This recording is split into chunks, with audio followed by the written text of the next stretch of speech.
If you are looking for royalty-free images that you can use on your website, then you're in the right place.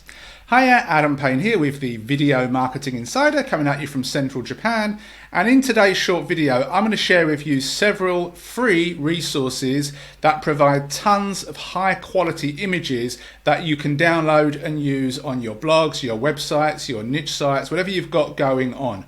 I'll also show you how you can optimize these images so that they load up quickly and don't put too much pressure on your website. So there are tons of image sites out there, but I've narrowed it down to the best ones.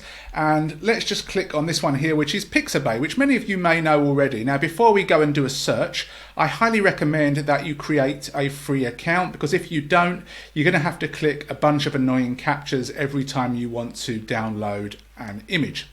So for argument's sake, let's pretend that we have a blog or a website that's in the juicing niche, and we're looking for images related to different fruits or vegetables that we can juice. So my favorite fruit is raspberries. You can't get raspberries easily here in Japan. So I'm just going to plonk raspberries in here in Pixabay. You can see that I've logged in. I've got my account there. Now we can click this and we can look for vector graphics, illustrations, videos, but let's just keep it simple and press enter. And what's going to happen is Pixabay is going to provide us with all of the raspberry images that we can use. Now these top ones here, we actually have to buy, but if we scroll down, all of these are free and we can just scroll down. It's making me hungry already, and we can choose an image that we like. So let's pretend we like this image here. Now let's choose a different one. Let's choose this one here. We like this one. We'll click on this. And this will give us the option to download this at different sizes and resolutions, basically. You can see here it says free download, so we'll click on this once. Now, personally, whenever I download images from Pixabay, I choose this size because you can see here it's a smaller file size, it's only 74, so it's much smaller and it's going to put less strain on my website. And to be honest, I don't see why anybody would need an image this size for most cases. Now you may want to choose this one, it's really up to you of course. So let me just click on this one and click download. And this is going to download automatically. Now we can copy this and give thanks to the author on our website if we want to, but it's not mandatory, it's completely up to you. So that's one place that we can get images for. Now, a different resource is called Pexels.com. Again, this is free. So we can just put raspberries in here and we can hit enter, and we might find the same images, we might find different images, and we can kind of come down and we'll see a few of these are new. And this is a website where aspiring photographers and some professionals take really, really good pictures, and they basically add them to this site for exposure. So let me choose a particular image. In this case, let's choose this one. So we can download this here. If we click on this image, we get a little bit more information. We can click on the info, share, we get the author, how many people have viewed this image. And then we can click on free download. And again, we can choose the size. So I'd probably go with small, but you might want to go with medium. Again, the original size, if you download it and then upload that to your website, it's just going to be a very, very heavy file. So I could click on small. Well, let's click on medium in this case, and we'll just click on free download. And you can see that's downloading there. Now we'll come to another resource which is called Unsplash. Again, it works in a very similar way to Pexels.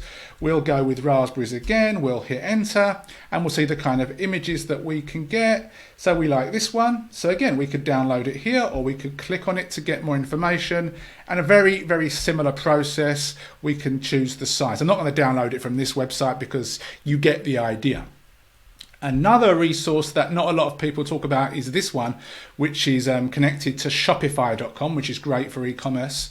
Again, we can come here and we can type in raspberries and we can hit enter. And you might find that certain of these websites have more options than others, and you prefer certain ones. On a personal level, I like Pixabay because it just has a lot of stuff. But we can come down here and we do have different images here. So let me just see this one. We can click on this and get more information about this image. We can download it high res, low resolution. It's really entirely up to you. And one final resource that I want to show you is this one, which is called 123rf.com. So again, I'm going to put raspberries in here and hit enter. And sometimes, you know, there are certain websites that you just find better images for you. Now with this particular one, I like these images. They're a little bit different, as you can see. So if we were just to like choose one, let's just click on this one. We'll wait for this to kind of open up. And again, we can download these images, but this one you can see it comes with a bit of a watermark. So you may, for certain images that you locate on any of these sites, they may be a little bit better compared to some of the free ones, naturally. And you may find that for certain niches, for certain topics, for certain images, you might need to basically pay for them. And it's completely up to you. Now, of course, you can go ahead and you can take images yourself. You can take your iPhone or your smartphone out or whatever it is you've got, and you can shoot photos yourself. You've not got to worry about any issues whatsoever, and you can take them as and when you want to. But of course, that means you've actually got to have the skills to do that. And if you've got a niche site, you may not be able to take good quality photos for that particular resource. Now, let me show you this one here. This is what's called image optimization. You want to have as small a file as possible, but still maintain as much quality, because if you have those huge files and you upload them to your website, it puts strain on your server. Sometimes they load up slowly. And if you've got cheap shared hosting, then that's just basically going to leave a bad user experience for the person that's wanting to consume your content. So what I'll generally do is I'll come to this site, I'll choose JPEG, I'll choose medium. Now in this case, I'm just going to take this image and I'm going to drag it here. So you can see here raspberries, and then by default it's downloaded, and it will download at a smaller size. And if you actually want to check the size, I also recommend this free resource for reducing the size of your images. So I'm going to take the one that was just downloaded, I'll drag it in here, and you can see now it's gone from 39.7, it was originally I think 70 something. If we actually go to Pixabay and we check the size originally, so it was 74, we then put it through this resource here, this imageoptim.com online, and it went from 74 to 39.7, and then of course we've put it through TinyPNG and it's reduced it even more. Now there's nothing to stop you downloading this image and then dragging it back up here, and sometimes it goes on quite a bit, other times it kind of stops at a certain amount. So we can see here 30.1, 31.7. You don't really need to do it when it's this small, but I would highly advocate trying to get your images to at least 100 or under.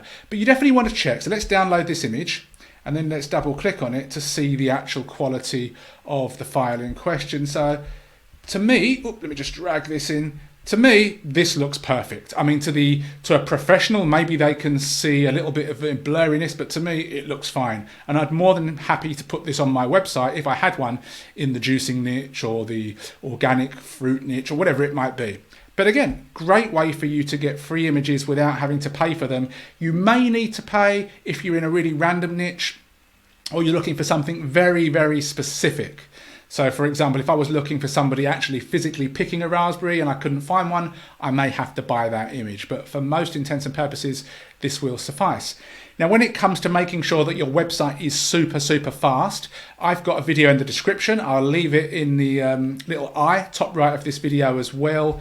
It's a free resource again, which will show you how to take your WordPress website from a slow website to basically getting a perfect score on desktop and mobile. And again, all of this stuff is completely free.